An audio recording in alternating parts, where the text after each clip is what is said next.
Kabar gembira, PKH BPNT tahap 1 meledak cair.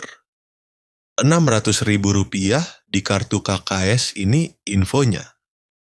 Halo Sobat Info Bansos terkini, apa kabar semuanya?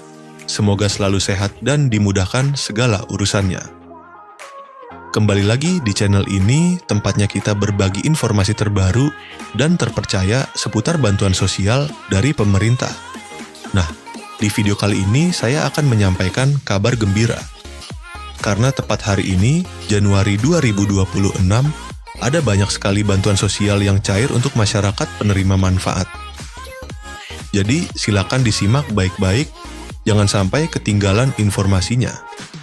Pertama, Program Keluarga Harapan PKH. PKH kembali dicairkan untuk berbagai kategori. Mulai dari ibu hamil, balita usia 0 sampai 6 tahun, lansia di atas 60 tahun, penyandang disabilitas berat, hingga anak-anak sekolah dari tingkat SD, SMP, sampai SMA. Nominal bantuannya tentu berbeda-beda sesuai dengan komponen masing-masing keluarga. Pastikan dicek melalui buku tabungan atau ATM di Bank Himbara, yaitu BRI, BNI, Mandiri, maupun BTN. Kedua, bantuan pangan non-tunai, BPNT, atau kartu sembako. Untuk penerima BPNT, saldo sudah mulai masuk dan bisa dibelanjakan melalui e-warung atau agen yang sudah ditunjuk. Bantuan ini biasanya berupa saldo senilai Rp200.000 setiap bulan untuk memenuhi kebutuhan pangan pokok seperti beras, telur, dan bahan pokok lainnya. Ketiga, bantuan langsung, tunai dana desa. Beberapa desa sudah menyalurkan BLT-DD tahap bulan Januari. Jadi bagi keluarga penerima manfaat di tingkat desa, segera konfirmasi ke kantor desa atau cek informasi dari perangkat desa setempat. BLT ini diberikan untuk membantu meringankan kebutuhan hidup sehari-hari, terutama bagi keluarga yang masuk kategori miskin dan rentan. Keempat, bansos pangan beras 10 kg. Selain bantuan tunai, ada juga bansos beras 10 kg dan minyak 2 liter yang disalurkan melalui Bulog. Beberapa wilayah sudah menerima distribusi langsung, baik diambil melalui kantor desa, kantor kelurahan, atau diantar ke rumah masing-masing penerima. Nah, sobat semua, itu tadi beberapa bantuan sosial yang cair di bulan Januari 2026 ini. Jangan lupa untuk selalu mengecek status bantuan melalui aplikasi Cek Bansos Kemensos atau langsung menanyakan ke pihak desa dan kelurahan agar tidak ketinggalan informasi.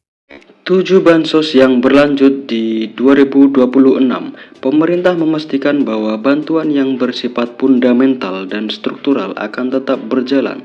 Ini adalah jaring pengaman utama bagi masyarakat rentan. Program bantuan yang akan cair di 2026 diantaranya itu yang pertama, Program Keluarga Harapan PKH. Sebagai primadona bansos, PKH tetap kokoh berdiri. Bantuan ini menyasar komponen vital keluarga, ibu hamil, balita, anak sekolah SD sampai SMA, lansia, dan penyandang disabilitas berat. Mekanisme penyalurannya diprediksi tidak berubah, yakni cair bertahap 4 kali setahun. Yang kedua yaitu BPNT atau sembako, atau yang bisa disebut bantuan pangan non-tunai. Kebutuhan pangan tetap menjadi prioritas nomor 1. Meski ada wacana transformasi ke direct cash, transfer uang digital, untuk efisiensi program ini dipastikan aman, yaitu dalam artian program BPNT masih terus berlanjut di 2026. Yang ketiga yaitu bantuan PIP, Program Indonesia Pintar. Komitmen mencerdaskan bangsa tidak surut. Anak-anak dari keluarga prasejahtera tetap dijamin akses pendidikannya melalui bantuan tunai PIP. Jadi PIP di 2026 akan tetap berlanjut. Yang keempat yaitu PBIJKN atau Kartu Indonesia Sehat gratis dari pemerintah. Kesehatan adalah hak dasar. Subsidi iuran BPJS Kesehatan bagi 40% penduduk termiskin tetap ditanggung penuh oleh negara. Bantuan beras 10 kg. Program cadangan pangan pemerintah CPP ini diprediksi kuat akan diperpanjang, berfungsi sebagai bantalan saat harga beras gejolak atau terjadi kerawanan pangan. Jadi bantuan beras di tahun 2026 akan tetap berlanjut. Yang keenam yaitu atensi lansia dan disabilitas berat. Kementerian Sosial terus menyalurkan bantuan rehabilitasi sosial baik berupa alat bantu, kursi roda, alat dengar maupun makanan bagi lansia tunggal dan disabilitas. Untuk yang ketujuh, bantuan pena pahlawan ekonomi Nusantara. Ini adalah bintang baru bagi KPM usia produktif di bawah 40 sampai 45 tahun yang sudah lama menerima bansos. Pemerintah menawarkan modal usaha hingga 5 juta rupiah. Syaratnya harus siap graduasi atau mundur dari kepesertaan bansos reguler. Setelah usahanya mandiri ya. Jadi nanti akan ada pengembangan apa skill-skill yang bisa dipelajari dan dipraktekkan. Dalam artian harus melalui proses graduasi secara mandiri atau graduasi secara sukarela. Tidak semua kabar itu manis ya. Ini dia yaitu kabar di tahun 2026 menjadi akhir perjalanan bagi bansos yang sifatnya ad hoc atau sementara. Nah, selanjutnya bansos yang kemungkinan di tahun 2026 tidak akan cair lagi yaitu BLT Kesejahteraan Rakyat atau BLT Kesra. BLT mitigasi bantuan tunai tambahan yang sering cair di momen tertentu seperti saat inflasi tinggi atau El Nino dikabarkan berhenti total per 31 Desember 2025. Sifatnya yang fleksibel dan temporer membuat program ini tidak masuk dalam anggaran rutin jangka panjang 2026. Bantuan subsidi BSU, program yang sempat hits saat pandemi ini juga diprediksi tidak akan muncul kembali seiring dengan pulihnya kondisi ekonomi pasca krisis. Ya, jadi ada beberapa bantuan yang kemungkinan di tahun 2026 tidak akan cair atau tidak rutin cair per bulan sesuai dengan kondisi yang ada di lapangan seperti inflasi tinggi atau El Nino dan lain sebagainya. Ya, lalu isu yang sangat hangat di tahun 2026 yaitu era baru bansos digital dan seleksi alam KPM. Isu paling strategis di tahun 2026 adalah digitalisasi dan validasi ketat.